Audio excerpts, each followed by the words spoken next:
Hi, now this is my favorite space program, and it's JP Aerospace. And here's the book, Floating to Space. And highly recommend the book.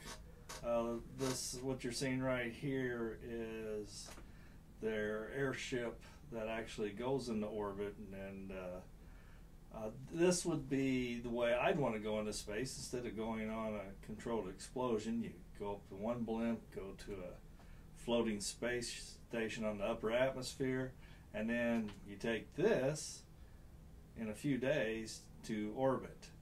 And this is like a really giant airship, and nobody really knows if it'll work or not, including the person who's proposing it, but if it did work, you can move a lot of cargo, a lot of people into orbit, and it'd be a real contender with something like the space elevator, and it may be able to be done in relatively near term. So this is where I'd like to see a lot of people investing money.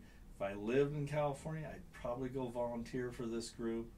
I love this concept. It's probably environmentally the nicest way to get into space too. I imagine that environmentally it makes a lot more sense than rockets if it works. So love this concept. I always thought as a kid, boy, if you do a high altitude balloon, if you could just figure a way. I didn't really know how, but I always thought they should have kept going with balloons. Well, here's a guy and a group of people that have kept going with balloons. So yeah, I would love, this is kind of the dark horse company, and it's the one I'm rooting for.